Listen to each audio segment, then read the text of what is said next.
तो आज की कहानी है यूइची की, जो कि सेकंड ईयर का एक स्टूडेंट है।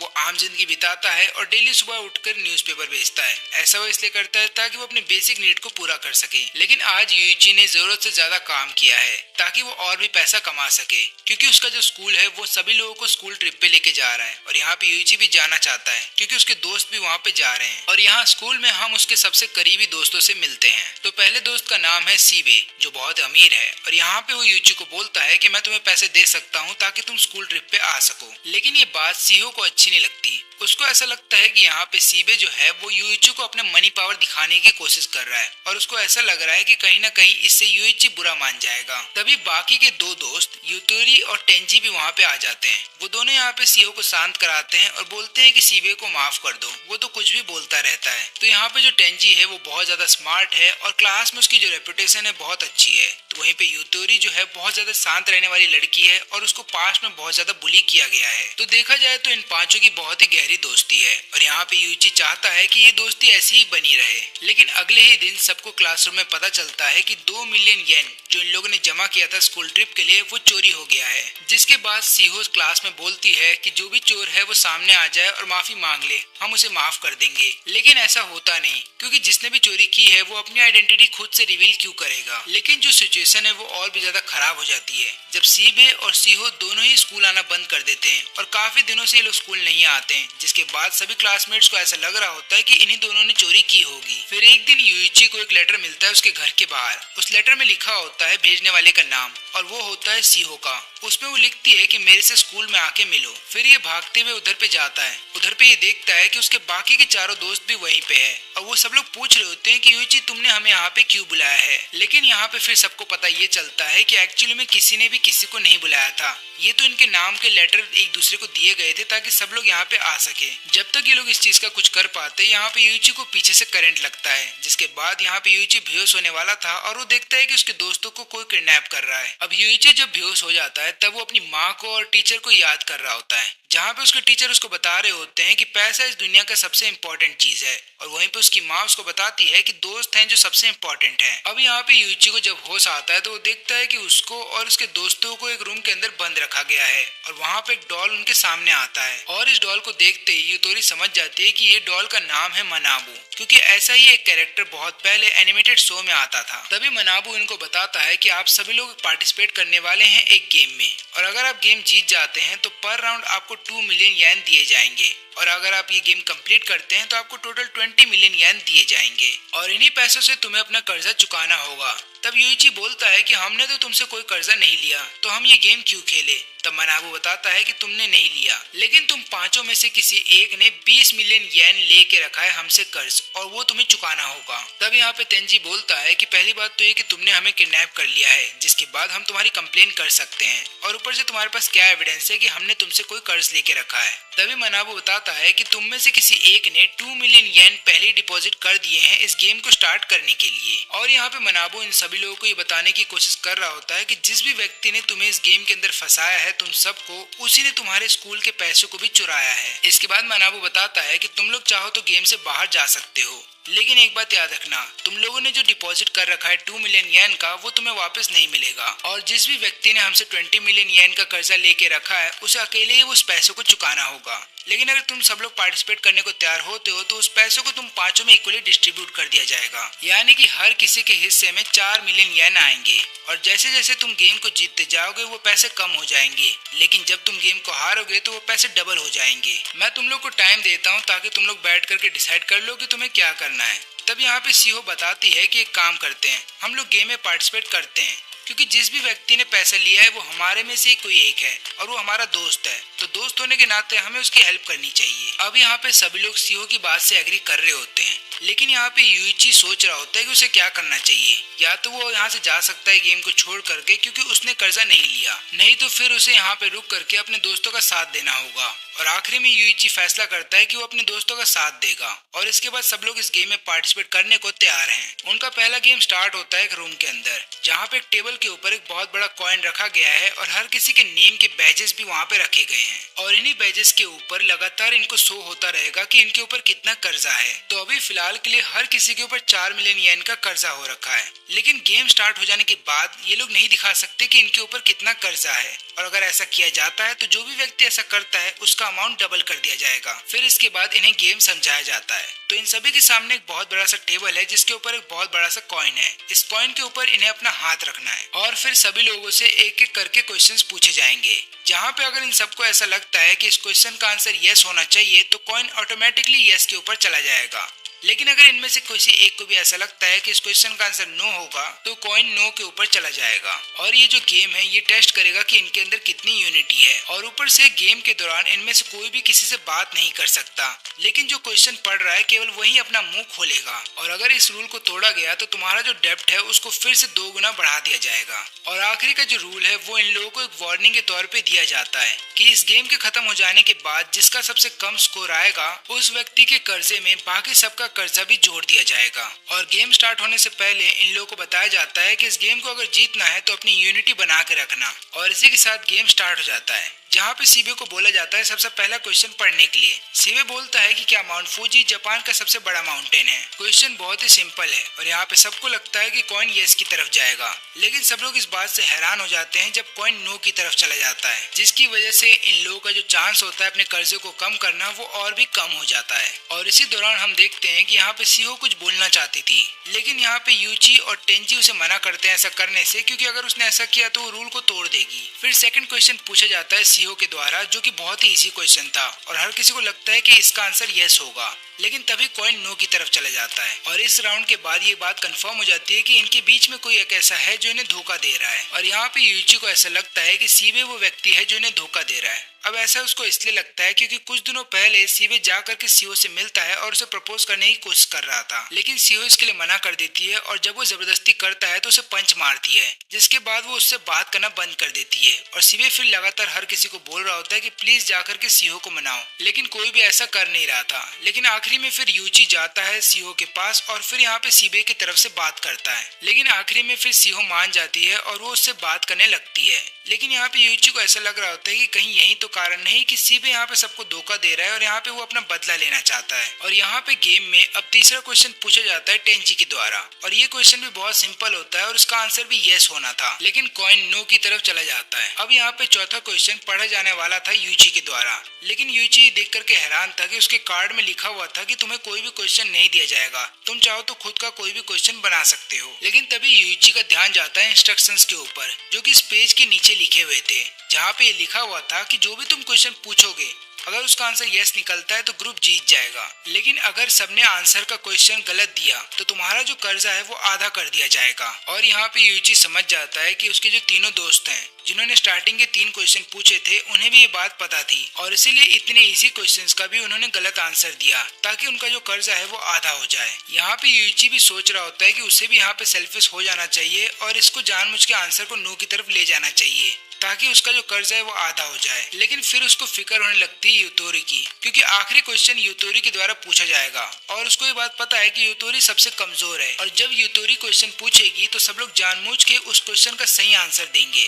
ऐसा करने से यूतोरी वो राउंड जीत तो जाएगी लेकिन उसका कर्जा आधा नहीं होगा। और जब ये गेम खत्म हो जाएगा तो यूतोरी का रैंक सबसे कम निकलेगा, क्योंकि यूतोरी के पास 4 मिलियन का कर्जा होगा और वहीं पे सबके पास 2 मिलियन का कर्जा होगा, यानी कि यूतोरी का रैंक सबसे कम होगा और उसके बाद यूतोरी के ऊपर बाकी सबका कर्जा भी डाल दिया जाएगा। लेकिन यहाँ पे यूची फेयर खेलना चाहता था और वो चाहता था कि यहाँ पे यूतोरी की मदद करना, इसलिए वो बहुत ही इजी क्वेश्चन पूछता है ताकि इसका आंसर यस निकले। लेकिन फिर से कॉइन नो की तरफ चला जाता है और यहाँ पे यूची समझ जाता है कि कोई जानबूझ के ये सब कर रहा है और उसको गुस्सा भी आता है, लेकिन वो कुछ कर नहीं पाता। अब आखिरी क्वेश्चन पूछा जाने वाला है यूतोरी से, और यहाँ पे यूतोरी पूछती है कि क्या हम सभी लोग दोस्त बने रहेंगे। और यहाँ पे जिन लोगों ने ये गेम को कंडक्ट करवाया है वो लोग कैमरे से लगातार इन पे नजर रख रहे थे, और वो लोग भी ये सोच रहे होते हैं कि ये जो क्वेश्चन है ये स्टार्टिंग में आना चाहिए था, जिसके बाद इस क्वेश्चन का आंसर यस ही निकल करके आता। लेकिन अभी क्योंकि ग्रुप के अंदर सब लोग एक दूसरे के ऊपर शक कर रहे हैं कि कौन हो सकता है जो धोखा दे रहा है, तो हो सकता है इस क्वेश्चन का आंसर नो निकल करके आए। तभी यूइची बीच में बोल पड़ता है,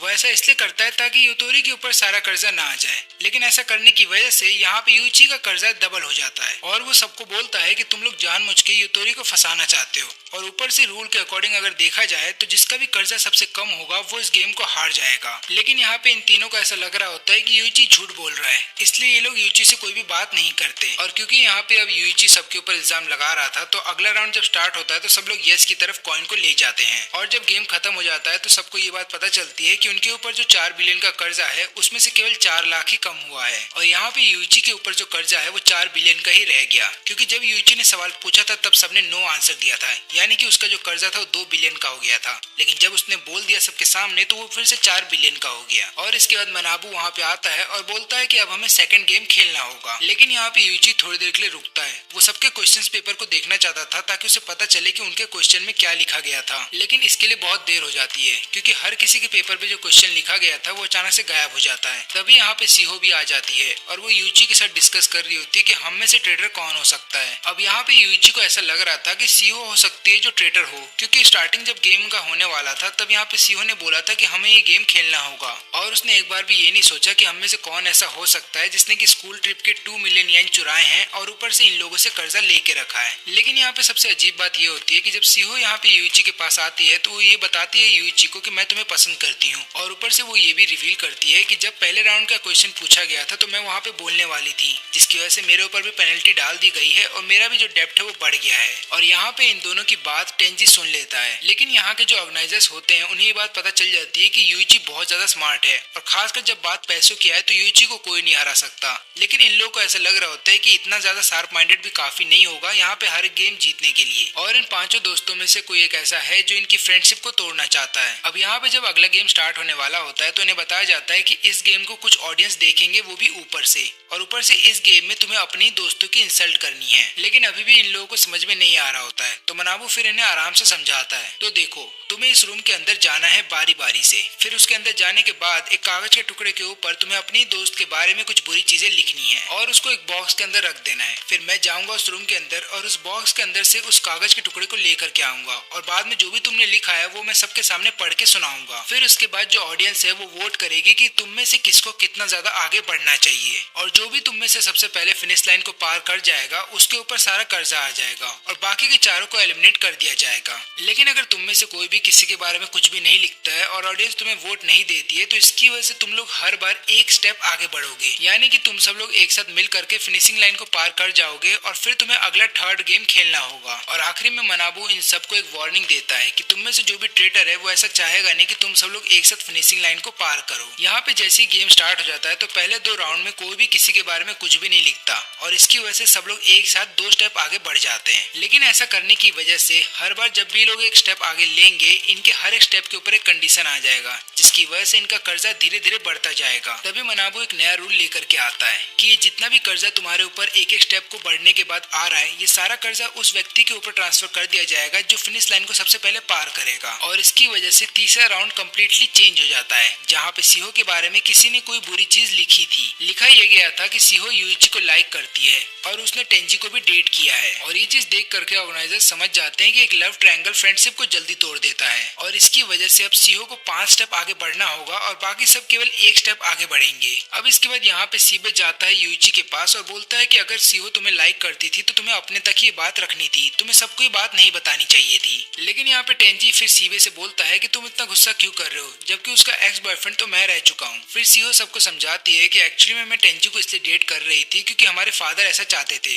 वो दोनों एक दूसरे को जानते थे और वो लोग चाहते थे कि उनके बच्चे भी एक दूसरे से बड़े होकर शादी कर ले। लेकिन मैं टेंजी को प्यार नहीं करती और मैंने उसको ये बात पहले ही बता दी थी, इसलिए अब हम दोनों एक दूसरे को डेट नहीं करते हैं। अब ये बात पूरी तरह से सच नहीं है, क्योंकि यहाँ पे जो टेंजी है उसके मन में फीलिंग्स है सीहो को लेकर के, और ये बात हमें तब पता चलती है जब यहाँ पे सीबे जो है वो सीहो को डांट रहा था। तब टेंजी गुस्से में आ जाता है और उल्टा लड़ पड़ता है सीबे से और फिर दोनों एक दूसरे पे इल्जाम लगाने लगते हैं कि तुमने ही सीहो के बारे में ये चीजें लिखी होंगी। और यहाँ पे क्योंकि टेंजी स्मार्ट है तो यहाँ पे सीबे से ये बोलता है कि तुमने जानबूझ के रूमर फैलाया है क्योंकि तुम देखना चाहते थे कि यहाँ पे सीहो एक्चुअली में किससे प्यार करती है। और ऊपर से मैं तो ऐसा काम करूंगा ही नहीं, क्योंकि मुझे पता है कि अगर मैंने ऐसा कुछ भी लिखा तो हर कोई मुझे ही दोषी मानेगा। और ऊपर से मुझे भी ये बात पता है कि तुम्हारे मन में भी सीहो को लेकर के फीलिंग्स हैं। दोनों ही आपस में और लड़ते इससे पहले कि यूइची बीच में आ जाता है। वो बोलता है कि तुम दोनों आपस में लड़ना बंद करो, यहाँ पे सीहो की फीलिंग्स को भी समझो, और अगर तुम्हें सही में सीहो की इतनी फिक्र है तो आपस में लड़ना बंद करो और यहाँ पे सोचो कि हमें आगे क्या करना है। वहीं पे दूसरी तरफ यूतोरी को जलन हो रही होती है सीहो से, क्योंकि वो देख रही थी कि कैसे तीनों लड़के यहाँ पे सीहो के लिए लड़ रहे हैं और कोई भी उसके लिए कुछ नहीं बोल रहा, यानी कि किसी को भी भी उसके अंदर इंटरेस्ट नहीं है। इसके बाद चौथा राउंड स्टार्ट हो जाता है और जब चौथा राउंड खत्म होता है तो यहाँ पे मनाबू को 3 पेपर मिलते हैं, यानी कि 3 लोगों के बारे में कुछ चीजें लिखी गई हैं। यहाँ पे सीहो के बारे में भी एक चीज लिखी गई थी कि सीहो ने प्लास्टिक सर्जरी कराया है और इसके बाद फिर से सीहो काफी सारे स्टेप्स को छोड़ करके आगे बढ़ जाती है और यहाँ पे यूइची और सीबे जो है वो एक एक स्टेप आगे बढ़ते हैं। अब गेम जैसे जैसे आगे बढ़ता है हर किसी के बारे में कोई ना कोई सीक्रेट पता चल रहा होता है और यहाँ पे इनकी जो फ्रेंडशिप है वो धीरे धीरे टूट रही होती है। अब यहाँ पे सबसे डार्क सीक्रेट पता चलता है यूतोरी के बारे में। सबको ये बात पता चलती है कि यूतोरी ने शुगर बेबी का काम किया है और ये बात सुनते ही यूतोरी रोने लगती है क्योंकि उसने ये डार्क सीक्रेट आज तक किसी को नहीं बताया था। लेकिन यूतोरी इसका इल्जाम डाल रही होती है सीहो के ऊपर क्योंकि उसने ये बात सीहो को बताई थी और उसने वादा किया था कि वो किसी को नहीं बताएगी, लेकिन सीहो ने ये बात सबको बता दी। वहीं पे दूसरी तरफ सीबे इस बात पे लगातार कमेंट करने लगता है और यूतोरी के पास्ट को लेकर के गलत गलत चीजें बोल रहा होता है। तो टेंजी को आ जाता है गुस्सा और वो एक पंच मारता है और फिर वो यूइची को बोलता है कि तुम जाओ और यूतोरी को संभालो। फिर इसके बाद काफी सारे राउंड कंप्लीट हो जाते हैं और अब हम देखने को मिलता है कि यहाँ पे टेंजी है जो सबसे पीछे चल रहा है। मनाबू एक बार फिर से इन सभी लोगों को रूल समझाता है, लेकिन ऐसा लग रहा है कि अब कोई भी रूल में इंटरेस्टेड नहीं है और किसी को भी अपने कर्जे से कोई फर्क नहीं पड़ता क्योंकि ये लोग एक ऐसे मोड़ पे आ गए हैं जहाँ पे इनकी फ्रेंडशिप अब टूटने वाली है। फिर यूतोरी अपने पास्ट के बारे में बताती है। वो बोलती है कि मुझे काफी ज्यादा बुली किया जाता था और कोई भी टीचर मेरी मदद नहीं करता था और जो लोग मुझे बुली करते थे उन लोगों से बचने के लिए मैं उन्हें पैसे दिया करती थी। अब लगातार तो मैं पैसे जमा नहीं कर पाती थी अपने घर से, तो पैसे जमा करने के लिए मैं शुगर बेबी का काम करने लगी। फिर मेरे को एक अमीर बुढ़ा मिल गया जिसके साथ स्टार्टिंग में तो मैं खाना खाया करती थी, बाद में आगे चल करके वो मेरी फोटो लेने लगा। लेकिन जब वो बात आगे बढ़ गई और उसने मेरे साथ फिजिकल होने की कोशिश की तो मैं वहाँ से भाग आई। मेरा यकीन करो मैंने इसके अलावा कुछ भी नहीं किया। लेकिन जो ऑडियंस थे वो लोग यूतोरी की बात पे यकीन नहीं करते, तो यूतोरी लगातार बोल रही होती है यूची से कि तुम मेरा यकीन करो, क्योंकि यहाँ पे यूतोरी चाहती थी कि यूची बस उस पर बिलीव करे, बाकी कोई करे या ना करे उसको इससे कोई फर्क नहीं पड़ता। अब यहाँ पे यूची सोच रहा होता है कि उसे क्या करना चाहिए, क्योंकि अगर उसने यूतोरी का साथ यहाँ पे छोड़ दिया तो वो अकेले पड़ जाएगी। और यहाँ पे जो ऑर्गेनाइजर्स होते हैं वो लोग आपस में बात कर रहे होते हैं कि ह्यूमंस की सबसे घटिया चीज यही होती है, उनका खुद का अगर डार्क सीक्रेट किसी को नहीं पता चला है तो उनको ऐसा लगता है कि वो लोग सबसे ज्यादा प्योर हैं और वो लोग ऐसे लोगों को डांट सकते हैं जिनका सीक्रेट सबको पता चल गया है। फिर इसके बाद यूइची यूतोरी से बोलता है कि मैं तुम्हारे पास्ट को एक्सेप्ट करता हूँ और मैं वादा करता हूँ कि मैं तुम्हारा साथ नहीं छोड़ूंगा। इसके बाद यूइची यहाँ पे यूतोरी के कान में कुछ बोलता है लेकिन वो किसी को सुनाई नहीं देता और उसको बोलता है कि मुझ पर ट्रस्ट करो। लेकिन यहाँ पे जो ऑर्गेनाइजर्स हैं उनको ये लगता है कि अगर यहाँ पे यूइची यूतोरी को माफ कर दे रहा है तो इसका मतलब यूइची का भी एक पास्ट है जो उसने किसी को नहीं बताया। लेकिन यहाँ पे जो यूतोरी है वो लगातार यूइची से बोलती है कि मुझे कहीं दूर लेके चलो, मुझे सीहो के पास नहीं रहना। अब यहाँ पे सीहो बताती है कि मुझे उसकी स्टोरी के बारे में इसलिए पता है क्योंकि मैंने यूतोरी की मदद की थी जब काफी सारे लोग उसको एक जगह घेर के खड़े थे और मैंने उसको वहां से बचाया था और तब उसने मुझे अपने पास्ट के बारे में बताया था, लेकिन मैंने उसको वादा किया था कि मैं उसके पास्ट के बारे में किसी को नहीं बताऊंगी। अब यहाँ पे ऑर्गेनाइजर्स समझ जाते हैं कि जो ट्रेटर इनके बीच में रह रहा है उसको पैसे से कोई मतलब नहीं। इसका मतलब ये है कि वो चाहता था कि सब लोग अलग अलग हो जाएं और वैसा ही हो रहा है। अब हमें एक फ्लैशबैक दिखाया जाता है जहाँ पे जो कल्प्रेट है वो इन्हीं का दोस्त है। वो जा रहा होता है यहाँ पे 2 मिलियन येन चुराने के लिए जो इन लोगों ने स्कूल ट्रिप के लिए बचा के रखे थे और तभी ये यूतोरी से टकरा जाता है जहाँ पे इसके आंख के नीचे हल्का सा चोट लग जाता है और वहाँ पे एक स्कार बन जाता है। इस व्यक्ति को ये बात भी पता होती है कि सीहो ने प्लास्टिक सर्जरी क्यों करवाया था, क्योंकि सीहो के चेहरे पे एक निशान आ गया था जब वो बचपन में छोटी थी और यही कारण था कि उसने आगे चल करके प्लास्टिक सर्जरी करवाई थी। और इसी ने यूतोरी का सीक्रेट सबको बताया था क्योंकि यहाँ पे इसने सीहो को एक कीचेन दे रखा था जिसके अंदर एक माइक लगा था, लेकिन ये बात सीहो को नहीं पता थी और सीहो जिसके साथ भी बात करती और किससे क्या बात करती ये सारी चीजें इसको पता चलती। और ये कोई और नहीं बल्कि टेंजी है, क्योंकि यहाँ पे इसके भी आंख के नीचे चोट लगी हुई है और टेंजी ने ऐसा इसलिए किया था ताकि वो सीहो को सबसे अलग कर दे और उसके बाद सीहो उसकी लाइफ में वापस आ जाए।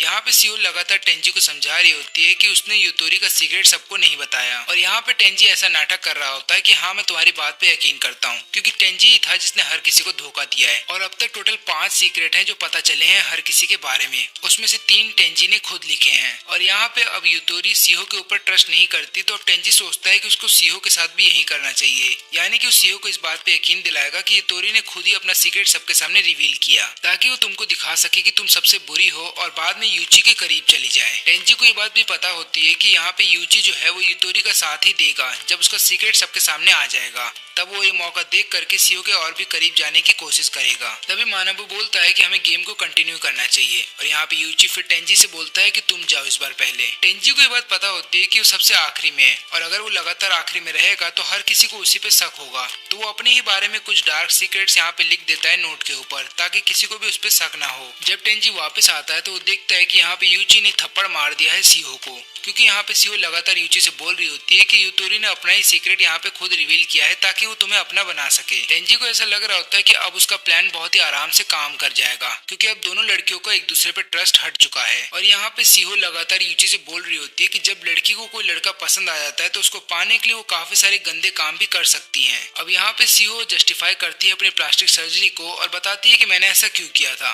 लेकिन ये सब जान लेने के बावजूद भी यूची उसका साथ नहीं देता। वो यूटोरी के साथ ही खड़ा होता है और उसका साथ निभा रहा होता है। और यहाँ पे सीहो को ऐसा लगता है कि अब उसके साथ कोई भी नहीं है। तब ये मौका देख करके टेंजी समझ जाता है कि अब दोनों लड़कियां एक दूसरे पे ट्रस्ट नहीं करती, और ऊपर से अब यहाँ पे यूची भी जो है वो सीहो पे ट्रस्ट नहीं करता। इसी बात का फायदा उठा करके टेंजी जाता है सीहो के पास और बोलता है कि मैं तुम्हारे साथ हूँ। और यहाँ पे सीहो को भी अच्छा लगता है कि कम से कम टेंजी है जो उसके साथ है। फिर इसके बाद बाकी चार भी उस रूम के अंदर जा करके वापस आ जाते हैं, लेकिन इस बार केवल 2 ही पर्चे थे जिनके अंदर किसी के बारे में लिखा गया था। पहला सीक्रेट तो इतना ज्यादा खास था नहीं, लेकिन दूसरा सीक्रेट ये था कि टेंजी का एज हम सबसे ज्यादा है, और ये बात टेंजी ने खुद लिखा था। फिर टेंजी सबको समझाता है कि मैंने एक क्लास 2 बार रिपीट किया था और यही कारण है कि मेरी उम्र तुम सबसे ज्यादा है, लेकिन मैं तुम्हारे साथ पढ़ रहा हूँ। अब यहाँ पे टेंजी बोलता है कि ये बात केवल सीहो को ही पता थी और वो उसका सारा ब्लेम सीहो के ऊपर डाल रहा होता है। टेंजी ऐसा इसलिए करता है ताकि सीहो को ये लगने लगे कि अगर टेंजी ने उसका साथ छोड़ दिया तो फिर उसका साथ निभाने के लिए कोई नहीं आएगा। अब इसके बाद सीहो इन सबसे और आगे चली जाती है, और यहाँ पे सीहो जब एक और कदम लेती है तो उसको एक नया रिवॉर्ड मिलता है। इस रिवॉर्ड के मिल जाने के बाद सीहो यहाँ पे किसी एक को चुन सकती है जिसका सीक्रेट सबके सामने बताया जाएगा, लेकिन यहाँ पे उस व्यक्ति का सीक्रेट किसी और के द्वारा नहीं बल्कि गेम कंडक्ट करवा रहे लोगों के द्वारा बताया जाएगा। और फिर इसके बाद ऑडियंस डिसाइड करेगी कि उस व्यक्ति को माफ करना है या नहीं। अब ये बात सुनते ही टेंजी डर जाता है, क्योंकि यहाँ पे उसको ऐसा लग रहा होता है कि सीहो उसी को चुनेगी, क्योंकि यहाँ पे सीहो केवल उसी को ट्रस्ट करती है। और अगर ऐसा हुआ तो सबको पता चल जाएगा कि 2 मिलियन येन किसी और ने नहीं बल्कि टेंजी ने चुराए थे, और ऊपर से इन सबको गेम के अंदर भी टेंजी लेकर के आया है। तभी बीच में सीबे आ जाता है और सीहो को बोलता है कि मुझे चुनो। अब यहाँ पे वो ऐसा इसलिए करता है ताकि सीहो के मन में वो अपनी जगह बना सके और यहाँ पे सीहो को इम्प्रेस किया जा सके। फिर गेम के द्वारा ये रिवील किया जाता है कि सीबे के जो फादर है वो बहुत ही करप्ट पर्सन है, और ऊपर से उन्होंने काफी सारी लड़कियों के साथ गलत काम भी किए हैं, और ऊपर से उन्होंने काफी सारे मर्डर केस को छुपाने की कोशिश की है। अथॉरिटीज ये बात अच्छे से जानते हैं कि कोई भी पेरेंट्स नहीं चाहेंगे कि उनका बच्चा किसी क्रिमिनल के बच्चे के साथ खेले, और यहाँ पे ऐसा ही होगा। इसका मतलब ये कि अब कोई भी सीबे का साथ नहीं देना चाहेगा। अब टेंजी इस बात का फायदा उठाता है और सबको बोलने लगता है कि कोई भी सीबे का साथ मत देना, क्योंकि हो सकता है कि सीबे भी एक क्रिमिनल हो, लेकिन उसके फादर ने ये बात छुपा दी है। और इसके बाद सीबे बहुत अकेला पड़ जाता है। अब कोई भी उसका साथ देने को तैयार नहीं है, और यहाँ पे ऑडियंस को भी ये लगता है कि सीबे के बारे में जो चीजें बोली गई हैं वो सही है। फिर इसके बाद सीबे 9 स्टेप्स आगे आ जाता है और यहाँ पे सीहो के बगल में खड़ा हो जाता है। फिर इसके बाद अगला राउंड स्टार्ट होने वाला होता है, और यहाँ पे टेंजी सोचता है कि अब वो इस राउंड में सब चीज खत्म कर देगा। लेकिन जैसे ही राउंड खत्म होता है तब यहाँ पे मानवू बताता है कि केवल एक ही आदमी के बारे में एक डार्क सीक्रेट लिखा गया है, और वो है सीबे के बारे में, जहाँ पे लिखा ये गया है कि सीबे ने एक आदमी का खून कर दिया है। टेंजी भी इस बात से हैरान था, क्योंकि उसने ये बात नहीं लिखी थी, और वो यही सोच रहा होता है कि ऐसा लिख कौन सकता है। अब यहाँ पे वो ज्यादातर तो कुछ नहीं बोलता, क्योंकि उसको ऐसा लगता है कि अगर वो कुछ बोलेगा तो सबसे पहला शक उसी पे चला जाएगा। लेकिन तभी उसकी नजर जाती है यूइची पे, और वो समझ जाता है कि ये काम किसी और का नहीं बल्कि यूइची का है। अब यहाँ पे सीबे लगातार समझाने की कोशिश कर रहा होता है कि उसने किसी का खून नहीं किया, और उसके बारे में ये जो चीज लिखी गई है ये झूठ है। यहाँ पे टेंजी को भी ये बात पता होती है कि सीबे जैसा एक लड़का किसी का खून नहीं कर सकता, और यूइची ने जानबूझ के उसके बारे में ये झूठ लिखा है। फिर सीबे यहाँ पे जाता है मानबू के पास और उसको बोलता है कि ये झूठ लिखा गया है, इसलिए तुम्हें उसको पनिश करना होगा जिसने मेरे बारे में झूठ लिखा है। यहाँ पे मानबू बताता है कि मैं ऐसा कर तो सकता हूँ, लेकिन रूल्स के मुताबिक अगर देखा जाए तो तुम्हें सबसे पहले साबित करना होगा कि तुमने किसी का खून नहीं किया है। सीबे बोलता है कि एक काम करो, मेरा क्रिमिनल रिकॉर्ड चेक कर लो, लेकिन मानू बताता है कि ऐसा नहीं हो सकता, क्योंकि हो सकता है तुम्हारे फादर ने तुम्हारा क्रिमिनल रिकॉर्ड साफ कर दिया हो। अब यहाँ पे मानू बोलता है ऑडियंस को कि आप लोग क्या सोचते हैं, और यहाँ पे क्योंकि ऑडियंस को यही लगता है कि सीबे ने सही में खून किया होगा, तो यहाँ पे सीबे का पॉइंट्स बढ़ जाता है। फिर यूइची जाता है सीबे के पास और बोलता है कि मुझे तुम पे ट्रस्ट है, और फिर वो ये भी रिवील करता है कि जो हम में से ट्रेटर है वही सबके सीक्रेट चुपके से लिख रहा है, और गेम के स्टार्टिंग से ही वो हम लोगों से झूठ बोलता आ रहा है। लेकिन अभी यूइची उसके बारे में नहीं बता सकता, क्योंकि उसको भी पूरी तरह से नहीं पता कि उनमें से ट्रेटर कौन है। यहाँ पे टेंजी थोड़ी देर के लिए घबरा जाता है, लेकिन उसको ऐसा लगता है कि यूइची ऐसे ही बोल रहा है, मतलब उसको भी पूरी तरह से कंफर्म नहीं है कि ट्रेटर कौन है। फिर यहाँ पे यूइची रिवील करता है कि अगर हम एक साथ लगातार आगे बढ़ते रहते तो इससे हमारा जो कर्ज है वो बढ़ जाता। तब यहाँ पे फायदा केवल गेम के अथॉरिटीज का होता, लेकिन जो ऑडियंस इस गेम को देख रही है उनका कोई फायदा नहीं होता। और ऊपर से हमने अभी देखा कि किस तरीके से सीईओ को एक रिवॉर्ड दिया गया था अगले स्टेप पे, तो उसी तरीके से हम एक साथ अगर आगे बढ़ते रहते तो हमें भी काफी सारे रिवॉर्ड दिए जाते। इसका एक ही मतलब है कि जब हम फिनिशिंग लाइन को पार कर जाते वो भी एक साथ, तब हमारा कर्जा जो है वो एक जैसा ही रहता, ना तो ज्यादा बढ़ता और ना ही ज्यादा घट जाता। लेकिन इन सभी लोगों को ये बात समझने में बहुत देर हो गई है। तभी यूइची एक प्लान के साथ आता है। वो बोलता है कि सीबीआई अब क्योंकि सबसे आगे चल रहा है तो हम अपने बारे में कोई ना कोई डार्क सीक्रेट पेपर के ऊपर लिखेंगे ताकि हम सब लोग भी सीबीआई तक पहुंच जाएं और कोई भी इस रूल को नहीं तोड़ेगा। यानी कि कोई भी सीबीआई के बारे में कोई भी बुरी चीज नहीं लिखेगा बल्कि अपने बारे में ही लिखेगा। और किसी ने अगर अपने बारे में ना लिख करके सीबीआई के बारे में लिखा तो हम समझ जाएंगे कि ट्रेडर कौन है। लेकिन टेंजी इससे डिसएग्री कर देता है और बोलता है कि मैं इसको नहीं करने वाला। अगर तुम्हें पता है कि ट्रेडर कौन है तो उसका नाम अभी बता दो। अब यहाँ पे टेंजी जानबूझ के यूची से लगातार सवाल पूछ रहा होता है क्योंकि उसको पता है कि यूची को असली में ट्रेडर कौन है ये नहीं पता, और ऐसा करने से वो यूची के ऊपर प्रेशर बनाएगा जिसके बाद यूची घबरा जाएगा। लेकिन यहाँ पे यूची कुछ भी नहीं बताता।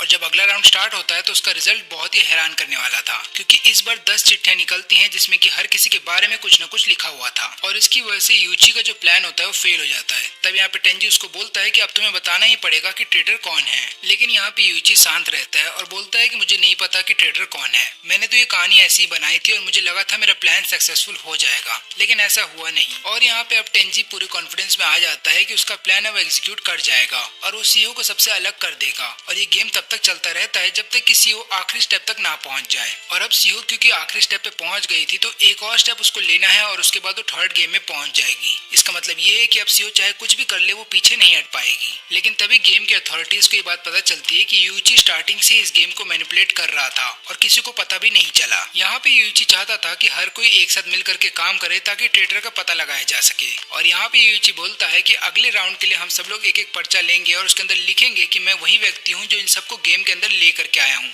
ऐसा लिखने से होगा यूँ कि अगर हमने झूठ लिखा है तो गेम वाले हमें पनिश करेंगे और हम सब लोग थर्ड राउंड में चले जाएंगे। लेकिन हम में से जो ट्रेडर है उसको पनिशमेंट नहीं दी जाएगी और वो यहीं पे रुका रहेगा। और यहाँ पे सबसे पहले टेंजी को भेजा जाता है लिखने के लिए, क्योंकि सीईओ सबसे ज्यादा ट्रस्ट उसी को कर रही है। अब यहाँ पे टेंजी घबरा जाता है, लेकिन उसको समझ में नहीं आता कि उसे क्या करना चाहिए। फिर वो सोचता है कि उसे वही करना चाहिए जो अभी यूची बोल रहा है, और बाद में जब वो पकड़ा जाएगा तो वो बहाना मार देगा कि उसने ऐसा क्यों किया था। लेकिन जब रिजल्ट आता है तो हर कोई हैरान रहता है, क्योंकि यहाँ पे केवल टेंजी था जिसने कि अपने पेपर पे कुछ लिखा था, बाकी सबने अपना पेपर ब्लैंक छोड़ दिया। फिर इसके बाद टेंजी रोते हुए बहाना मार रहा होता है कि उसने ये सब क्यों किया। लेकिन यहाँ पे यूची बोलता है कि ये बहाने बाद में मारना, पहले ये बताओ कि तुमने क्या क्या किया है। अब यहाँ पे होता यूं है कि यूची को स्टार्टिंग से ही शक था टेंजी के ऊपर, और गेम स्टार्ट होने से पहले उसने ये देखा कि कौन कौन ट्रस्ट के लायक है, इसलिए उसने बताया कि वो सीईओ के साथ स्टार्टिंग से ही मिलकर के काम कर रहा था। और यहाँ पे जब वो रूम के अंदर गया तो उसने 2 पर्चे निकाले थे और अथॉरिटीज को उसने ये दिखाने की कोशिश की कि उसने पर्चे के ऊपर कुछ लिखा है, लेकिन एक्चुअली उसने पर्चा ब्लैंक छोड़ दिया था और सेकंड पर्चे पे उसने कुछ लिखा था जो उसने सीईओ को दे दिया। और यहाँ पे सीईओ ने बिल्कुल वैसा ही किया जैसा उस पर्चे के अंदर लिखा हुआ था।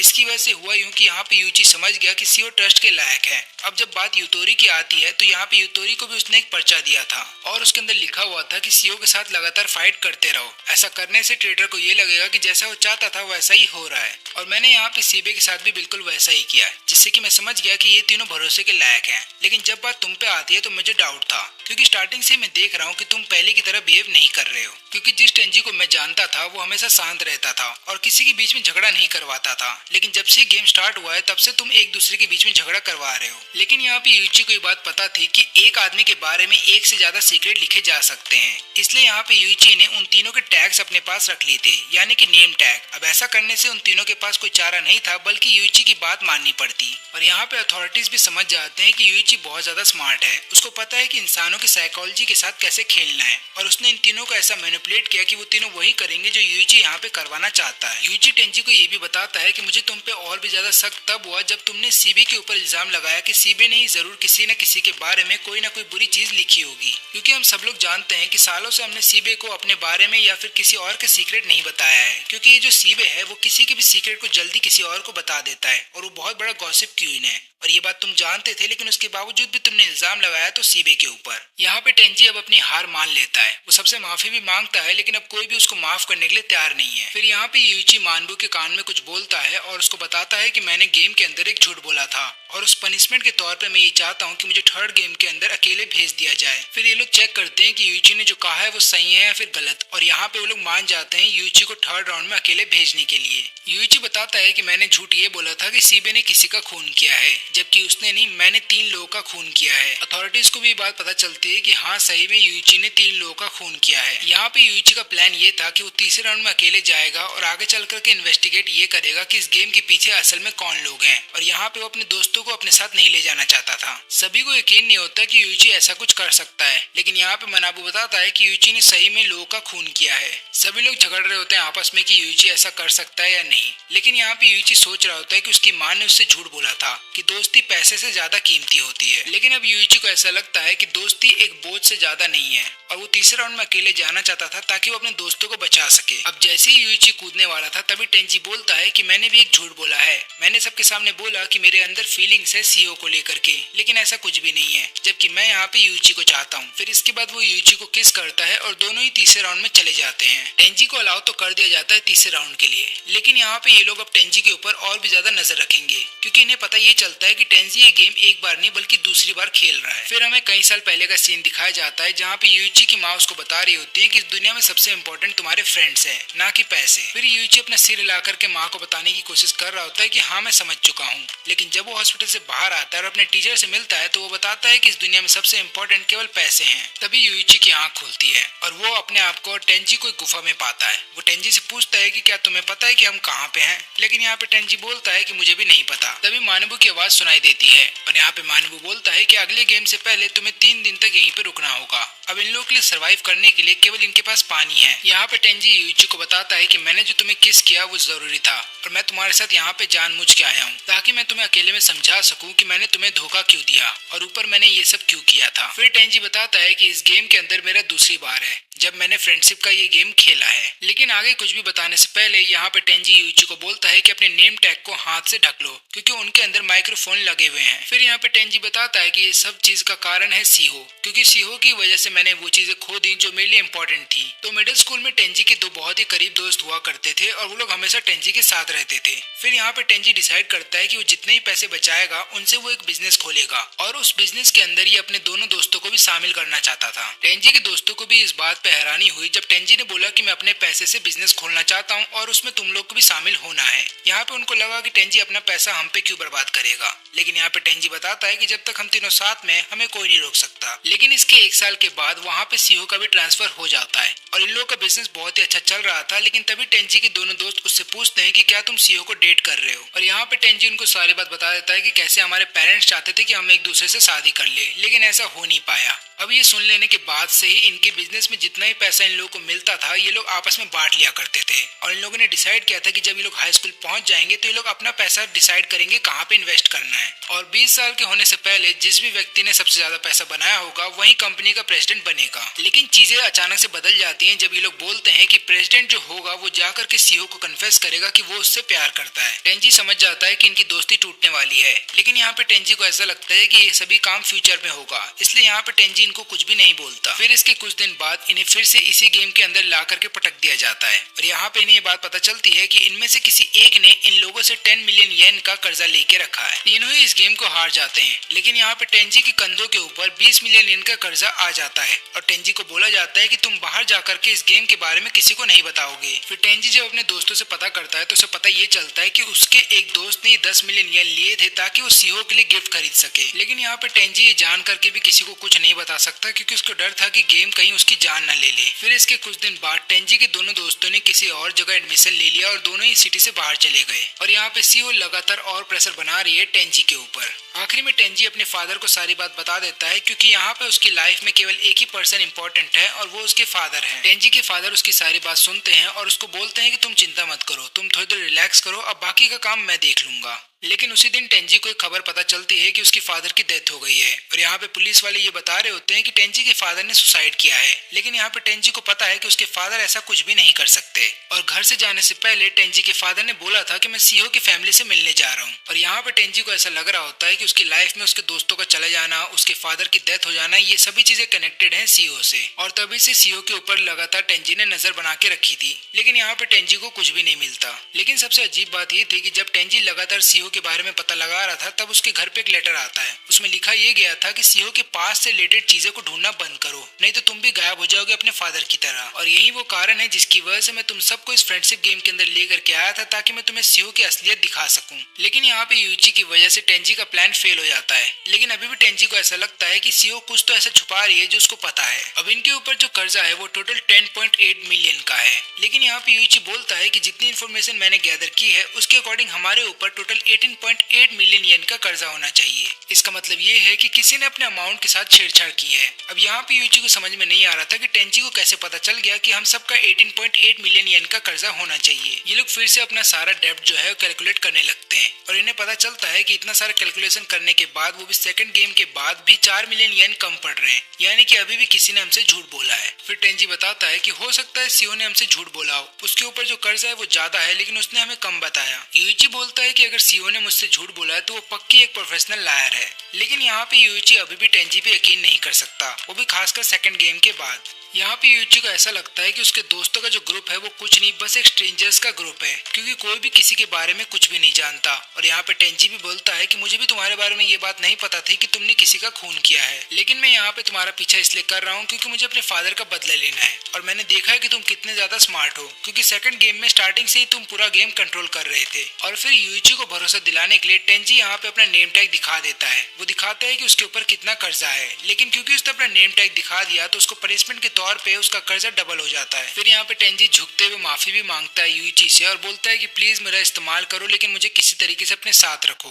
यूइची बोलता है कि ठीक है, मैं तुम्हारा साथ तो दूंगा, लेकिन मुझे ये सोचने के लिए अभी समय चाहिए। फिर एक और आधा दिन जब बीत जाता है तब यूइची पूछता है टेंजी से कि तुम सीबे और यूतोरी के बारे में क्या सोचते हो। टेंजी बोलता है कि मैं उनके बारे में नहीं सोचता, क्योंकि वो मेरे कुछ लगते ही नहीं। तब यहाँ पे यूइची बोलता है कि पर वो तो तुम्हारे दोस्त थे ना, और तुम उनको यहाँ पे लेकर के आए थे, तो एक काम करना, जब तुम इस गेम से बाहर चले जाओ तो उन लोगों से माफी मांगना। हो सकता है वो लोग तुम्हें माफ भी ना करे, लेकिन चाहे कुछ भी हो जाए अपने सच्चे दिल से उनसे माफी मांगना। और यहाँ पे टेंजी बोलता है कि ठीक है, मैं उनसे माफी मांगने के लिए तैयार हूँ। और इसके बाद यूइची बोलता है कि ठीक है, अगर तुम जैसा मैं बोलता हूँ वैसा करोगे तो मैं भी वादा करता हूँ कि मैं तुम्हारा इस गेम में साथ दूंगा। फिर इसके 3 दिन के बाद दोनों को रिहा कर दिया जाता है। अब गुफा से निकलने के बाद इन दोनों को एक जंगल में छोड़ दिया जाता है और वहीं पे मनाबू आता है और वो बोलता है कि अगला जो गेम होने वाला है वो हाइड एंड सीक का होगा, लेकिन इस कॉम्पिटिशन में तुम्हारी जो अपोनेंट की टीम होगी वो 5 लोगों की होगी। लेकिन यहाँ पे टेंजी को समझ में नहीं आ रहा था कि उनके सामने कोई और अपोनेंट कैसे आ गए, क्योंकि ये गेम तो फ्रेंडशिप का है ना, तो उनके सामने उनके खुद के दोस्त होने चाहिए। फिर यहाँ पे मनाबू समझाता है कि ट्रू फ्रेंडशिप तभी एग्जिस्ट करती है जब तुम्हारे सामने कोई अपोनेंट है।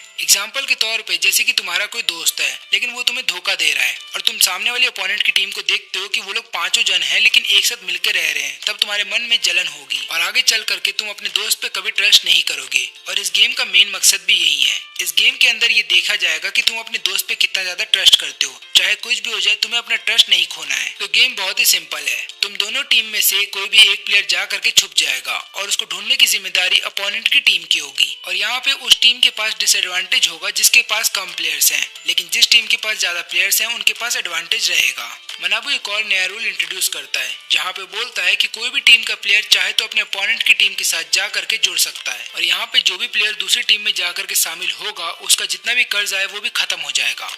लेकिन यहाँ पे यूइची की टीम के लिए ऐसा करना नामुमकिन है, क्योंकि यहाँ पे अगर यूइची की टीम में से कोई भी ऐसा करता है तो यूइची हार जाएगा। फिर यहाँ पे मनाबू यूइची को एक ऑप्शन देता है कि एक और टीम है जिसमें से एक ही प्लेयर बचा है, तुम चाहो तो उस प्लेयर को अपने पास रख सकते हो। फिर यहाँ पे यूइची पूछता है कि क्या वो एक लड़की है, तो मनाबू बताता है कि हाँ वो एक लड़की है और यूइची बोलता है कि ठीक है, उसको हम अपनी टीम में शामिल करने के लिए तैयार है। टेंजी इसके लिए मना भी करता है और बोलता है कि हो सकता है वो लड़की हमें धोखा दे दे, लेकिन यहाँ पे यूइची बोलता है कि हम इस गेम को बिना किसी और प्लेयर के जीत नहीं सकते। तुम ही सोचो, हमारी टीम में केवल 2 प्लेयर हैं और इस तरीके से हम गेम को नहीं जीत पाएंगे। तभी मारिया उनके सामने आती है जिसको एक्सेप्ट कर लिया जाता है यूइची के द्वारा। अब देखा जाए तो मारिया जो है वो गेम अथॉरिटी की ही एक प्लेयर है, उसको जानबूझ के यूइची की टीम में भेजा गया है ताकि वो लोग यूइची के ऊपर नजर रख पाए। फिर यहाँ पे टेंजी बोलता है कि ठीक है, मैं जाकर के छुपूंगा, तब तक तुम बाहर रहना। ऐसा टेंजी इसलिए करता है क्योंकि यहाँ पे उसको पता है कि अगर यूइची बाहर रहेगा तो वो मारिया के ऊपर नजर रख पाएगा, कहीं मारिया जाकर के दूसरी टीम में शामिल ना हो जाए। इसके बाद मानबू दोनों ही टीम को 2 घंटे का टाइम देता है और जब तक ये लोग छुपने जा रहे थे तब यहाँ पे टेंजी एक बार फिर से रूल समझाता है। पहला ये कि तुम अपने अपोनेंट की टीम में से किसी को भी मार के या धमका करके ये बात नहीं पता कर सकते कि उनका प्लेयर कहाँ पे छुपा हुआ है। दूसरा ये कि जो भी प्लेयर छुपेगा वो एक जगह से दूसरी जगह मूव नहीं कर सकता जब तक ये गेम खत्म ना हो जाए। और अगर किसी भी टीम ने ये रूल को तोड़ दिया तो वो टीम तुरंत हार जाएगी और उनके ऊपर जो कर्जा है वो डबल कर दिया जाएगा। इन सभी लोगों को एक फोन दिया जाएगा ताकि ये लोग अपने प्लेयर के साथ कम्युनिकेट कर पाए। और ऊपर से जंगल के बीचों बीच खाना रखा गया है ताकि उस प्लेयर तक ये लोग खाना पहुंचा सके जो प्लेयर छुपने गया है। लेकिन इसके अलावा सबसे इम्पोर्टेंट रूल ये है कि जो भी बंदा छुपने जाएगा उसके पास एक बटन होगा और अगर उसको ऐसा लग रहा है कि उसके टीम वाले उसको नहीं ढूंढ पा रहे या फिर उस तक खाना नहीं पहुंचा पा रहे हैं तो वो चाहे तो क्विट कर सकता है और अगर उसने ऐसा किया तो उसकी पूरी टीम भी हार जाएगी। अब यहाँ पे यूइची टेंजी के लिए एक जगह ढूंढ लेता है जहाँ पे वो छुप सकता है और क्योंकि यहाँ पे यूइची अभी तक से मारिया पे पूरी तरह से भरोसा नहीं करता तो उन लोगों ने मारिया को काफी दूर खड़ा रखा है ताकि मारिया ये जगह ना देख ले।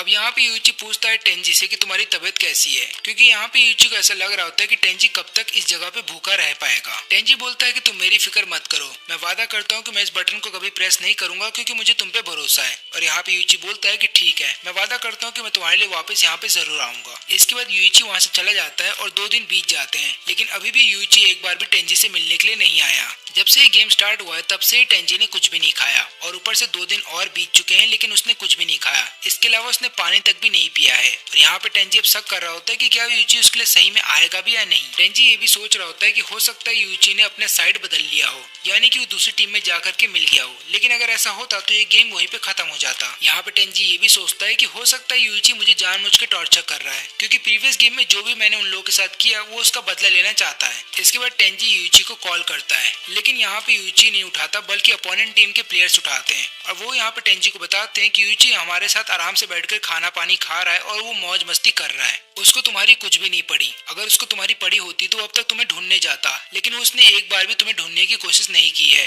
और वो ऐसा लग रहा है कि तुम्हें ढूंढने नहीं आएगा। ये सारी बातें सुन लेने के बाद टेंजी पागल हो जाता है और अब वो लगातार यही सोच रहा होता है कि क्या सही में यूइची उसके लिए आएगा भी या नहीं, क्योंकि यहाँ पे टेंजी लगातार अकेले है तो लगातार अकेले रहने की वजह से वो पागल होता जा रहा है और भूख प्यास की वजह से उसको समझ में नहीं आ रहा कि उसको क्या करना चाहिए। लेकिन टेंजी फिर भी क्विट नहीं करता और सोचता है कि उसे यूइची को एक मौका देना चाहिए, हो सकता है यूइची उसको धोखा ना दे और उसके लिए आ भी जाए। अब हमें इसके बाद 2 दिन पहले का सीन दिखाया जाता है जहाँ पे हम दूसरी टीम के सभी प्लेयर्स को देखते हैं और यहाँ पे जो उनका हाइडर होता है वही उनका कैप्टन भी होता है। ये लोग आपस में डिस्कस कर रहे होते हैं और ये लोग ये बोलते हैं कि इस पूरे जंगल में किसी भी हाइडर को ढूंढना बहुत ही मुश्किल है, यानी कि कोई भी टीम का मेंबर इतना पागल नहीं है कि वो अपोनेंट की टीम के हाइडर को ढूंढने जाएगा। इस गेम को अगर जीतना है तो अपने अपोनेंट की टीम के मेंबर्स के ऊपर नजर रखो, फिर वो जैसे ही खाना लेकर के जा रहे होंगे अपने हाइडर के लिए तुरंत ही उन्हें पकड़ लो और इसी तरीके से तुम इस गेम को जीत सकते हो। अब यहाँ पे जो दोनों सुपरवाइजर होते हैं वो लोग आपस में शर्त लगा रहे होते हैं कि कौन सी टीम जीतेगी। अब यहाँ पे 3 दिन बीत जाते हैं लेकिन कुछ भी नहीं होता। इसके बाद सुपरवाइजर ये बोलती है कि देखना टेंजी उस बटन को दबा देगा, क्योंकि इस टीम का हर एक प्लेयर बास्केटबॉल खेलता है और ये लोग फिजिकली फिट है। इसका मतलब ये भी है कि ये लोग यूची के ऊपर और मारिया के ऊपर काफी दिनों तक नजर रख सकते हैं और क्योंकि इनकी संख्या ज्यादा है तो ये लोग आराम से अपने हाइडर के पास खाना भी ले जा सकते हैं। लेकिन वहीं पे दूसरी तरफ टेंजी की हालत खराब हो रही होती है क्योंकि टेंजी काफी दिनों तक भूखा है तो उसको भ्रम हो रहा होता है कि यूची उसके पास आ गया है और उसके लिए खाना पानी लेकर के आ गया है। लेकिन इन 3 दिन तक यूची ने केवल आराम किया है और सप्लाई कैंप के पास बैठ करके बस खाना खाया है। लेकिन यहाँ पे सुपरवाइजर्स को ऐसा लग रहा होता है कि यूची कोई ना कोई प्लान बना रहा है, क्योंकि मारिया ने उन दोनों को बताया है कि यूची के पास कोई तो प्लान है, लेकिन वो उस प्लान को कब एग्जीक्यूट करेगा इसके बारे में मारिया को भी नहीं पता। तभी यहाँ पे यूची बोलता है कि मैं अपने अपोनेंट की टीम में जाना चाहता हूँ और मैं इस टीम को छोड़ रहा हूँ। अब ये बात सुनते सुपरवाइजर भी चौंकते नहीं बल्कि ये सोच रहे होते हैं कि हो सकता है यूची के पास कोई प्लान हो। अब दूसरे टीम मेंबर ये सोच रहे होते हैं कि अगर यूची हमारे पास आ गया तो उसका सारा कर्जा टेंजी के ऊपर चला जाएगा, यहाँ पे टेंजी हार भी जाएगा और उसके ऊपर कर्जा भी बढ़ जाएगा। लेकिन यूची को अपनी टीम में लेने से पहले ये लोग सोच रहे होते हैं कि ये लोग अपने कैप्टन से बात करेंगे और ये बात सुनते यूची इन लोगों पे हंसने लगता है। वो बोलता है कि तुम लोग इतना सिंपल सा डिसीजन भी खुद से नहीं ले सकते, क्या तुम्हें इतना डिसीजन लेने का भी हक नहीं है? ऐसा लग रहा है कि तुम्हारे पास खुद का दिमाग नहीं है, तुम्हें जो बोला जाता है तुम वही करते हो। अब ये बात सुनते यहाँ पे थक गुस्सा हो जाता है, लेकिन उसके टीममेट्स उसको रोक लेते हैं और उसको समझाते हैं कि यहाँ पे लड़ाई झगड़ा मत करो, क्योंकि अगर ऐसा किया गया तो हम लोग हार जाएंगे। अब यहाँ पे ये लोग अपने कैप्टन से जब पूछ करके आते हैं तब वो लोग बताते हैं कि हम लोग यूची को अपने साथ अभी नहीं लेंगे, क्योंकि यूची अकेले आना चाहता है और अगर उसको आना है हमारी टीम में तो उसको मारिया को भी अपने साथ लेकर के आना होगा, क्योंकि इन लोगों को ऐसा लगता है कि अगर यूची इनकी टीम में आ गया तो इसके बाद ये मारिया को बता देगा कि हमारा हाइडर कहाँ पे छुपा हुआ है और मारिया जाकर के उसको ढूंढ लेगी और हो सकता है हम लोग गेम हार जाएं। और इसके बाद थक फिर जाता है यूची से बात करने के लिए और बोलता है कि अब तुम्हें अपने साथ मारिया को लेकर के आना होगा। हमें फिर से 2 दिन पहले का सीन दिखाया जाता है जहाँ पे यूची मारिया को सारा प्लान समझाता है। वो बोलता है कि मैं अपोनेंट की टीम में चला जाऊंगा और उसके बाद उनके हाइडर का लोकेशन तुम्हें दे दूंगा और तुम उसको ढूंढ लेना। लेकिन हो सकता है मेरा प्लान फ्लॉप हो जाए। अब इसके बाद यूइची एक और प्लान बताता है मारिया को। अब ये प्लान सुन लेने के बाद मारिया भी सोचती है कि जितना मैंने सोचा था यूइची उससे ज्यादा स्मार्ट है। अब यहाँ पे हम प्रेजेंट में देखते हैं जहाँ पे यूइची थक के ऑफर को रिजेक्ट कर देता है और बोलता है कि नहीं, अब मैं तुम्हारे साथ टीम अप नहीं करना चाहता। और इसके अलावा यूइची यहाँ पे 2 दिन तक खाली बैठा हुआ नहीं था, वो बल्कि यहाँ पे इसलिए बैठा था ताकि वो अपोनेंट की टीम के बारे में और भी ज्यादा इन्फॉर्मेशन निकाल सके। अब अगले दिन जब अपोनेंट की टीम के 2 मेंबर चले जाते हैं हाइडर को खाना देने के लिए, वहीं पे 2 प्लेयर रुक जाते हैं यहाँ पे यूइची के ऊपर नजर रखने के लिए। लेकिन तभी इन दोनों में से एक बंदा चला जाता है मारिया के पीछे और यहाँ पे थक रुक जाता है यूइची के लिए। यहाँ पे यूइची थक से बात करता है और बोलता है कि तुम्हारी टीम कितना अच्छा काम करती है। लेकिन यहाँ पे थक ऐसा नहीं मानता, क्योंकि स्टार्टिंग में जब थक बास्केटबॉल टीम के अंदर था तो उसने कई बार ऐसा काम किया जिसकी वजह से कैप्टन को काफी ज्यादा चोट लगी और इसी हादसे के बाद से थक ने अपने आप को काफी ज्यादा इम्प्रूव किया है। फिर यहाँ पे यूइची पूछता है कि तुम में से किसने कर्जा लिया था जिसकी वजह से तुम्हें इस गेम के अंदर आना पड़ा। लेकिन इससे पहले थक कुछ बोल पाता उसका साथी वहाँ पे आ जाता है और बोलता है काम करो थक, तुम यहाँ से कहीं दूर चले जाओ। थक सोचता है कि उसे मारिया के ऊपर नजर रखना चाहिए तो वो वहीं पे चला जाता है। वो देखता है कि मारिया वहाँ पे नहीं है और वो डर जाता है। उसे ऐसा लगता है कहीं मारिया अपने हाइडर को खाना देने तो नहीं चली गई। लेकिन मारिया कहीं जाती नहीं बल्कि वहाँ पे कपड़ा बदल रही थी और जैसे थक उसे देख लेता है वो शर्माते हुए वहाँ से भागने लगता है। इसके बाद थक अपने ही साथी से बहस कर रहा होता है कि एक काम करो, तुम मारिया के ऊपर नजर रखो, मैं यूइची के ऊपर नजर रखूंगा।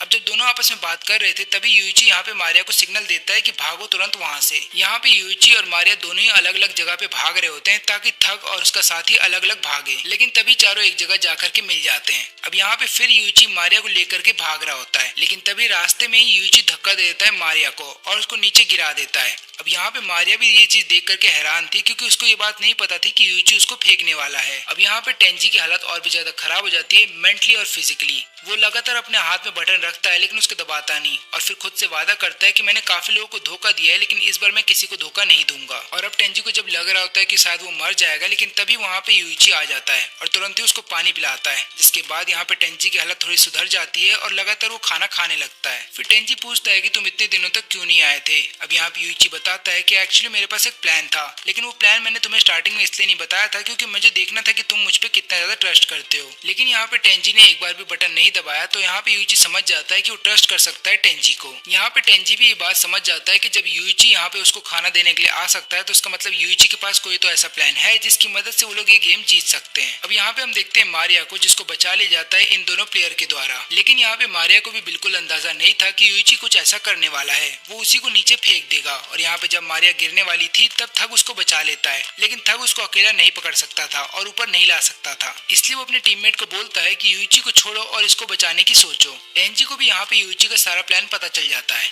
लेकिन वो पूछता है कि अगर तुम्हारा आइडिया काम नहीं करता तो तुम क्या करते।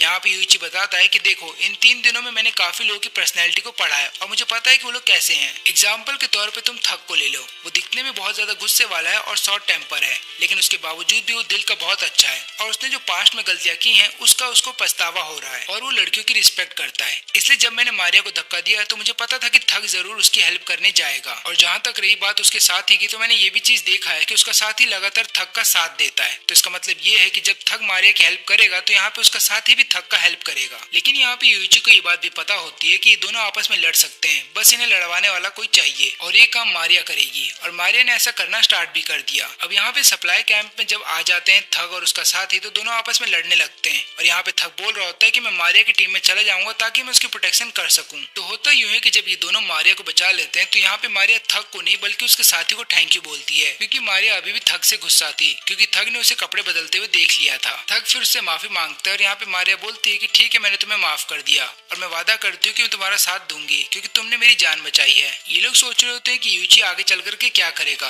तब यहाँ पे मारिया लगातार यूइची को डिफेंड कर रही होती है और थग सोच रहा होता है कि ऐसा मारिया क्यों कर रही है। इसके बाद जब ये लोग वहाँ से जाने की कोशिश कर रहे होते हैं तो मारिया ढंग से चल नहीं पा रही थी, तो थग बोलता है काम करो, तुम मेरी पीठ पे चढ़ जाओ। अब ये लोग जब सप्लाई कैंप में वापस जा रहे होते हैं तब यहाँ पे मारिया थग से बोलती है कि तुम्हारा शुक्र है जो तुमने मेरी जान बचाई, काश मैं तुम्हारी टीम को ज्वाइन कर पाती। बाकी के 2 मेंबर भी जब अपने हाइडर को खाना देकर के आ जाते हैं तो वो लोग बोलते हैं कि इसमें थग की कोई गलती नहीं है, बल्कि हमें यूइची के ऊपर लगातार नजर रखनी चाहिए। यहाँ पे यूइची भी अपने हाइडर को खाना देकर के आ जाता है और उसके बाद मारिया को जोर से पकड़ लेता है और बोलता है कि मेरे बगल में आकर के बैठो। इस नजारे से थग को आ जाता है गुस्सा और वो बोलता है कि तुम्हें मारिया को जाने देना चाहिए, जो भी तुमने उसके साथ किया है। यूइची बोलता है कि मारिया मेरी टीम में है तो मैं जो भी चाहूँ उसके साथ कर सकता हूँ। अब गुस्से में यहाँ पे थग जाता है मारने के लिए यूइची को, लेकिन मारिया उसको ऐसा करने से रोक देती है। वो बोलती है कि यूइची ऐसा ही चाहता है। इसके बाद यूइची मारिया को उसके बालों से पकड़ता है और ऐसा दिखाने की कोशिश कर रहा होता है कि वो उसको पीटने वाला है। तब अपोनेंट की टीम के मेंबर चले जाते हैं मनाबू के पास और उसको बोलते हैं कि यूइची को ऐसा करने से रोको। लेकिन यहाँ पे मनाबू बोलता है कि मैं ऐसा कुछ नहीं करने वाला हूँ, क्योंकि रूल्स के अकॉर्डिंग तुम अपोनेंट की टीम के मेंबर को पीट नहीं सकते हो, लेकिन खुद के ही टीम के मेंबर के साथ तुम्हें जो करना है तुम कर सकते हो। इसके बाद थक डिसाइड करता है कि वो यूइची की टीम में चला जाएगा ताकि मारिया की प्रोटेक्शन कर सके। लेकिन तभी थक को उसके टीममेट रोक देते हैं और बताते हैं कि हो सकता है ये सभी चीजें यूइची की एक चाल हो। वो तुम्हें जानबूझ के अपनी टीम में ले आना चाहता है ताकि वो हमारी टीम को कमजोर करे। लेकिन यहाँ पे थक को अभी भी ऐसा लग रहा होता है कि मारिया के ऊपर जितने भी अत्याचार हो रहे हैं वो सब रियल हैं। और यही सब सोच करके थक फिर अपने टीममेट के साथ लड़ना स्टार्ट कर देता है। लेकिन फिर इसके बाद उनके बाकी के टीममेट वहाँ पे आते हैं और उनको ऐसा करने से रोकते हैं। और वो लोग बोलते हैं कि हमें एक काम करना चाहिए, हमें अपने टीम लीडर के साथ एक मीटिंग बुलानी चाहिए और पूछना चाहिए कि हमें आगे क्या करना है। तब यहाँ पे यूइची लगातार चिढ़ा रहा होता है थक को और बोलता है कि तुम खुद से कोई डिसीजन नहीं ले सकते और यहाँ पे एक लड़की पिट रही है, लेकिन उसको बचाने के लिए भी तुम्हें अपने लीडर से पूछना होगा। लेकिन थक उसकी कोई बात नहीं सुनता और यहाँ पे अपने लीडर के पास जा रहा होता है पूछने के लिए कि उसे आगे क्या करना है। जब थक वापस आता है तो बोलता है कि मैं मारिया की टीम को ज्वाइन करने के लिए तैयार हूँ। अब थक ऐसा इसलिए करता है क्योंकि उनका जो कैप्टन होता है वो मना कर देता है। वो बोलता है कि मारिया हमारी टीम को ज्वाइन नहीं करेगी। अब यहाँ पे थक और यूइची सेम टीम के अंदर होते हैं तो थक सोचता है कि वो यूइची को पीट सकता है, लेकिन यूइची उनमें से नहीं है जो अपने आप को पिटने दे। इसलिए वो थक को बांध देता है पेड़ से और उसको तब तक वहाँ से नहीं छोड़ता जब तक वो लड़ना छोड़ ना दे। यहाँ पे यूइची टेंजी को बता देता है कि मैंने उनका एक टीम मेंबर अपने साथ ज्वाइन करवा लिया है। अब मुझे किसी तरीके से इस बात का पता लगाना होगा कि उनका टीम लीडर कहाँ पे छुपा हुआ है। यहाँ पे थक को खुद पे शर्म आ रही होती है। वो यही सोच रहा होता है कि वो यूइची की टीम में तो आ गया है, लेकिन वो अभी भी मारिया की प्रोटेक्शन नहीं कर पाएगा। तब मारिया उसके पास आती है और बोलती है कि मेरी छोड़ो, पहले अपनी सोचो, क्योंकि अगर तुमने नहीं बताया कि तुम्हारा टीम लीडर कहाँ पे है तो यूइची तुम्हारी बुरी हालत कर देगा। यहाँ पे थकेस बताता है कि भले ही वो मुझे कितना भी पीटे लेकिन मुझे कोई फर्क नहीं पड़ता, क्योंकि मुझे भी नहीं पता कि हमारा टीम लीडर कहाँ पे छुपा है। अब यहाँ पे यूइची उसके सामने आता है और बोलता है कि तुम क्या बोल रहे हो, तुम तो गए थे ना अपने साथी के साथ अपने टीम लीडर से मिलने के लिए। तब यहाँ पे थक बताता है कि एक्चुअली में जो मेरा साथी है उसने केवल फोन पे कॉल किया था टीम लीडर को और उसने फिर मेरे को बताया कि उन्होंने क्या बोला है। और यहाँ पे फिर यूइची समझ जाता है कि इनके साथ जो ये लड़का है जिसके बाल लाल हैं वही इनका टीम लीडर है। न केवल टीम लीडर बल्कि इस पूरी टीम का मास्टरमाइंड भी यही है और जितने ही फैसले आज तक इन टीम ने लिए हैं वो सब इसी के द्वारा लिए गए हैं। यूइची सोचता है कि अच्छा वो मुझे पहले ही पता चल गया, अगर मुझे बाद में पता चलता तो मेरा प्लान फ्लॉप हो जाता। तभी यूइची को किसी का कॉल आता है जो कि अपोनेंट का ट्रू लीडर होता है। वो बोलता है यूइची को कि अच्छा वो तुमने थक को अपनी टीम में ले लिया, वो एक टाइम बॉम्ब की तरह है और बहुत जल्द तुम्हें पता चल जाएगा कि हम उसे टाइम बॉम्ब क्यों बोलते हैं। अब यहाँ पे सुपरवाइजर बताते हैं कि जो लाल बालों वाला लड़का है वो बहुत ज्यादा स्मार्ट है और वो घर पे रह करके बोर हो रहा था, इसलिए उसने इस गेम को ज्वाइन किया था। इसका हाइट बहुत ही छोटा है लेकिन इसका दिमाग सबसे बड़ा है और इसने पहले तो ब्लैकमेल किया कैप्टन को और फिर आगे चल करके उसकी जगह ले ली। यहाँ पे चेहरा तो कैप्टन का है लेकिन सारे फैसले ये खुद लिया करता था। यहाँ पे यूइची समझ जाता है कि थक को टाइम बम क्यों बोला जाता है, क्योंकि थक को लगातार गुस्सा आता रहता है और कहीं गलती से अगर उसने अपोनेंट की टीम के किसी भी प्लेयर को पीट दिया तो यहाँ पे यूइची हार जाएगा। इसका मतलब ये भी है कि यूइची को लगातार यहाँ पे थक के ऊपर नजर रखनी होगी, लेकिन अगर यूइची ऐसा करता है तो वो ये चीज नहीं देख पाएगा कि उसके अपोनेंट क्या कर रहे हैं। ऊपर से अपोनेंट की टीम के 2 मेंबर भी वहाँ पे आ जाते हैं और वो लोग लगातार यूइची और यहाँ पे मारिया के ऊपर नजर रख रहे होते हैं। फिर मारिया जब 2 मिनट के लिए कहीं पे जा रही होती है तब लीडर उनके पीछे आ जाता है। अभी लीडर बोलता है कि मुझे पता है कि तुम गेम की तरफ से आई हो, यानी कि मैनेजमेंट की टीम की तरफ से हो।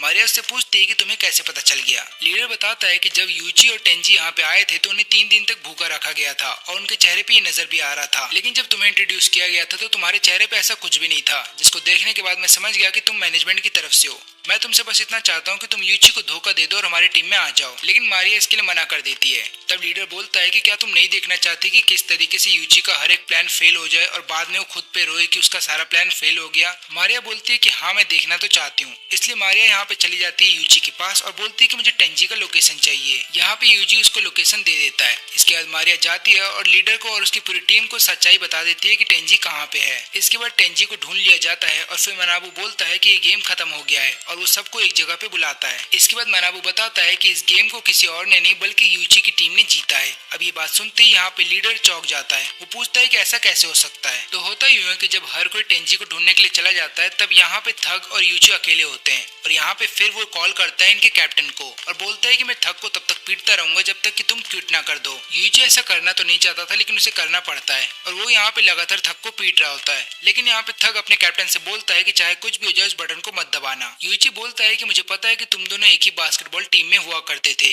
और गलती से एक शॉट के दौरान तुम्हें इंजरी हो गई थी और उस इंजरी का मेन कारण थक था।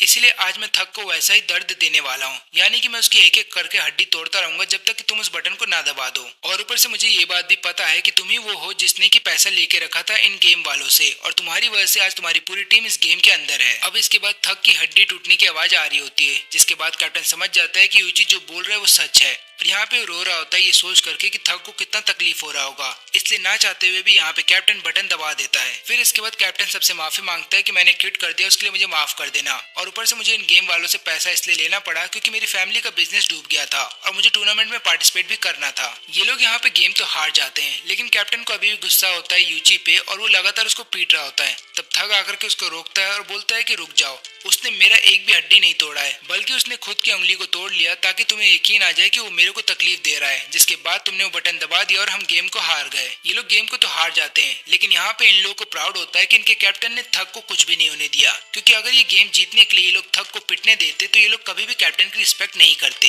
यहाँ पे यूची बताता है कि मुझे भी पता है कि मारिया जो है वो गेम की तरफ से, यानी कि उनके मैनेजमेंट की टीम की तरफ से, और यही कारण था कि मैंने मारिया को धक्का दे दिया था, क्योंकि मुझे पता था कि उसको कोई ना कोई तो बचाने के लिए आ ही जाएगा। फिर यहाँ पे टेंजी जब यूची को लेकर के जा रहा था तब वो यही सोच रहा होता है कि यहाँ पे यूची ने भले ही काफी सारी डर्टी ट्रिक का इस्तेमाल किया है, लेकिन उसने अपोनेंट की टीम की दोस्ती नहीं तोड़ी, और ऊपर से भले ही उसने थक की एक भी उंगली को नहीं तोड़ा, और यहाँ पे कैप्टन को मजबूर कर दिया बटन दबाने के लिए। लेकिन अगर कैप्टन थोड़ा सा टाइम और लेता बटन को दबाने के लिए तो हो सकता था यहाँ पे थक सही में टॉर्चर होता। इसके बाद चौथे राउंड में थोड़ा टाइम होता है तो मनाबू बोलता है कि अभी के लिए हम तुम्हें बाहर जाने दे रहे हैं, लेकिन तुम्हें इस गेम के बारे में किसी को नहीं बताना है, और अगर तुमने ऐसा किया तो तुम्हें इसका परिणाम झेलना होगा। अब इसके बाद यूची और टेंजी डिसाइड करते हैं कि वो लोग सीओ को ढूंढेंगे। वो लोग जब अपने क्लास में वापस आते हैं तो वहाँ पे केवल यूटोरी होती है। वो बोलती है कि मुझे तुम दोनों को देख के अच्छा लगा, अच्छा वो तुम लोग बहुत ही जल्द उस गेम से वापस आ गए हो। ये लोग पूछते हैं कि सीओ कहाँ पे है, तो यहाँ पे यूटोरी बताती है कि सीओ पता नहीं कहाँ चली गई है और काफी दिनों से स्कूल नहीं आ रही है। यूची को ऐसा लगता है कि मुझे उसकी सच्चाई पता चल गई है, इसलिए वो यहाँ से भाग गई। तो होता यूँ है कि जब सेकंड गेम के बाद ये तीनों वापस से क्लास के अंदर आते हैं तो क्लास का हर एक व्यक्ति यहाँ पे सीओ के ऊपर इल्जाम लगाता है। वो बोलता है कि तुम ही हो जिसने हमारे पैसे चुराए हैं, क्योंकि हमने कहा था कि हम बैंक में ट्रांसफर कर देंगे, लेकिन तुमने कहा कि नहीं, कैश में तुम्हें पैसे चाहिए और तुम वो पैसे अपने पास रखोगी।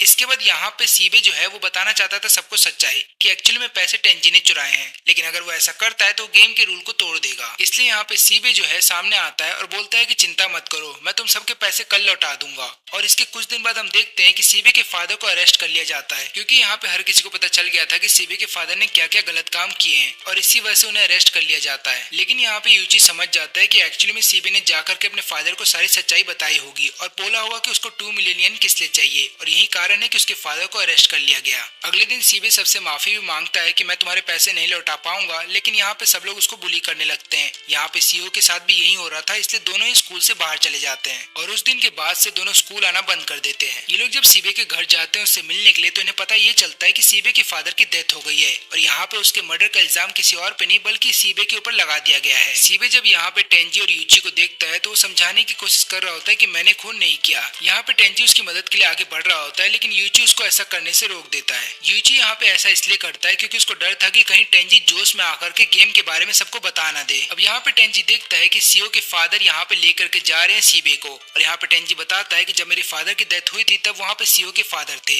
यानी कि इन दोनों का शक अब और भी ज्यादा यकीन में बदल जाता है कि सीओ के फादर भी इस गेम में इन्वॉल्व हैं। जब यहाँ पे सीओ के फादर जा रहे होते हैं तो यूची को धमकी देते हैं और बोलते हैं कि ज्यादा इस गेम के बारे में पता करने की कोशिश मत करो, नहीं तो ऐसा करोगे तो हो सकता है तुम्हारे करीबी लोग मारे जाएं। यूची बोलता है कि पहली बात तो ये कि मेरे आगे पीछे कोई नहीं है और मेरी लाइफ में ऐसा कोई नहीं है जो मेरे लिए इम्पोर्टेंट है, इसलिए तुम्हारी ये धमकी मेरे ऊपर काम नहीं करेगी। इसके बाद यूटोरी उन दोनों के पास आती है और बोलती है कि मुझे तुमसे बात करनी है, लेकिन यहाँ पे यूची उसको डांटते हुए बोलता है कि पहली बात तो ये कि तुम अपने डिसीजन खुद क्यों नहीं ले सकती हो और तुम्हें हर बार हमारी हेल्प की जरूरत क्यों पड़ती है। ऐसा लग रहा है तुम हमारी दोस्त नहीं बल्कि हम पे एक बोझ बन गई हो। फिर यहाँ पे यूची जब टेंजी के साथ घर पे बैठा होता है तो उसको समझाता है कि मैंने जो भी यूटोरी को बोला वैसा बोलना जरूरी था, इससे होगा यूं कि यूटोरी हमसे दूर रहेगी और सेफ रहेगी, नहीं तो उसकी जान को भी खतरा हो सकता है। तभी यूची को एक अननोन नंबर से कॉल आता है और वो यहाँ पे यूची को बोलता है कि हमने यूटोरी को किडनैप कर लिया है और तुम्हें यहाँ पे आना होगा। अगर तुम यहाँ पे आते हो और मेरा मनपसंद गेम खेलते हो तो हम तुम्हें टॉर्चर करेंगे, लेकिन अगर तुम नहीं आते हो तो हम यहाँ पे यूटोरी को टॉर्चर करेंगे, और याद रखना कि तुम अपने साथ किसी को लेकर के नहीं आ सकते, और अगर तुमने ऐसा किया तो यहाँ पे यूटोरी को उसकी सजा भुगतनी पड़ेगी। फिर यूची को आता है गुस्सा और वो बोलता है कि चाहे कुछ भी हो जाए यूटोरी के साथ कोई भी गलत काम मत करना, क्योंकि अगर तुमने ऐसा किया तो मैं तुम्हारी जान ले लूंगा। यूची जब इनके बताए वो जगह पे पहुंचता है तो वो देखता है कि वहाँ पे काफी सारे लोग हैं जो घेर के खड़े हैं यहाँ पे यूतोरी को। इसके अलावा वो देखता है कि उनके में एक ऐसा आदमी है जिसने की मानबू का मास्क पहना हुआ है और इस आदमी का नाम है कुरोकी। यूची जब वहाँ पे आ जाता है तो वो कुरोकी से बोलता है कि अब तुम यूतोरी को जाने दो। कुरोकी बोलता है कि पहली बात तो ये कि मैंने तुम्हें यहाँ पे बुलाया है, न कि तुमने मुझे यहाँ पे बुलाया है, इसलिए जैसा मैं बोलूंगा वैसा होगा। और ऊपर से मुझे तुम्हारे काफी सारे सीक्रेट्स पता है जो मैं सबको अगर बता दूं तो सोचो तुम्हारा इमेज क्या रहेगा। यहाँ पे यूची नहीं चाहता था कि उसके सीक्रेट के बारे में सबको पता चल जाए, इसलिए वो बोलता है कुरोकी से कि ठीक है मैं तुम्हारा गेम खेलने के लिए तैयार हूँ। कुरोकी फिर गेम समझाता है। वो बोलता है कि इस गेम में टोटल 3 राउंड होंगे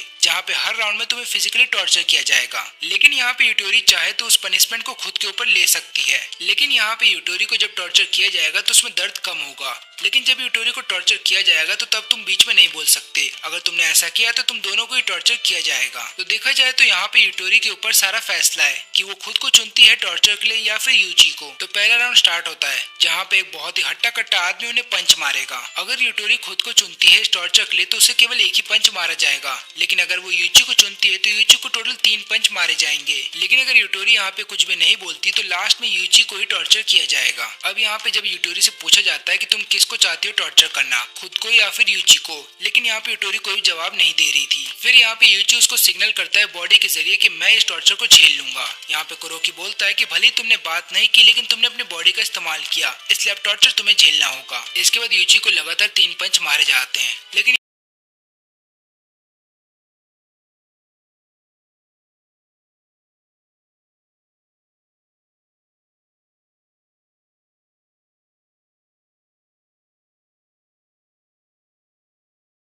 अब जैसे ही यहाँ पे यूतोरी का नेल उखाड़